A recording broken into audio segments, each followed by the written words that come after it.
নমস্কার, বন্দে মাতরম, ভারত মাতা কি জয়। আজকে যে বিষয়ে ভিডিও, গ্রামে যারা যারা আশাকর্মী তারা মানে তোমার সার্ভে করতে চাচ্ছে না, বা ফেসবুকে যেটা দেখা যাচ্ছে তারা আন্দোলন করতেছে, মিটিং মিছিল করতেছে, সরকারি অফিস ঘেরাও করতেছে, এরকম দেখা যাচ্ছে। তো আমাদের সরকার তাদের কাজ দেওয়ার একটা উদ্দেশ্য আছে। কেন তাদের সার্ভে করতে বলতেছি, বা আয়ুষ্মান ভারতের মতো কাজ তাদের কেন করতে বলতেছি, বা কেন তাদের ডাটা এন্ট্রির কাজ করতে লাগছে? কারণ সরকার ভালোভাবেই জানে যে একমাত্র আশার দিদিমণি তোমার গ্রামের প্রত্যেকটা মানুষের বাড়ি কোন জায়গা থেকে কোন জায়গায় আছে। প্রথম পয়েন্ট এটা। আর দ্বিতীয় পয়েন্ট, কাজটা কেন করবে না তারা? কাজটা কেন করবে না? একটা চাকরি পেতে শিক্ষাগত যোগ্যতা তো লাগে অবশ্যই।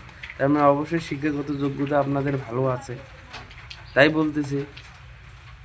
আর এর মধ্যেও তো 5,000 টাকা বাড়িয়ে দিয়েছে আমাদের বর্তমান সরকার।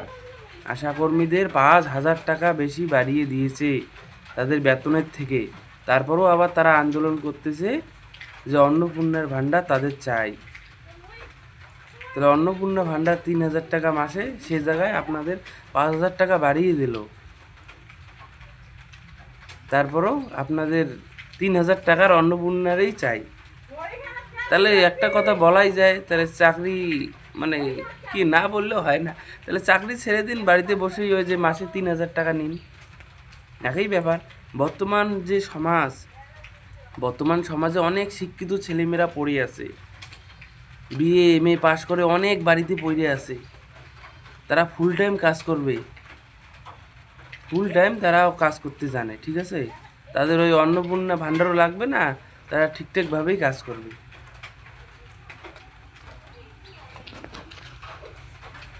তা আমার বক্তব্য এটাই।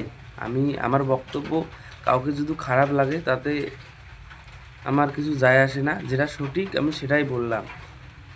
যেভাবে সরকার চালাচ্ছে, যেভাবে আপনাদের কাজ দিতেছে সেভাবেই কাজ করুন। আগামী দিনের ভবিষ্যৎ আরও ভালো হবে, যেহেতু বর্তমান বিজেপি সরকার, বোঝাই যায়। আর যদি না পান তাহলে চাকরি ছেড়ে দিয়ে বাড়িতে বসে মাসে মাসে 3,000 টাকা অন্নপূর্ণা ভাণ্ডার নিন, ঝামেলা শেষ। না হলে বর্তমান যে বেকার ছেলে মেয়েগুলো আছে ওদেরকে সুযোগ দিন, যে কোনো একটা করুন। ওই এই বাজারে তোমার সরকারি দপ্তরের আগে মিছিল করবেন, অন্নপূর্ণা ভাণ্ডার নেব, তাহলে চাকরি ছেড়ে দিন, ঝামেলা শেষ।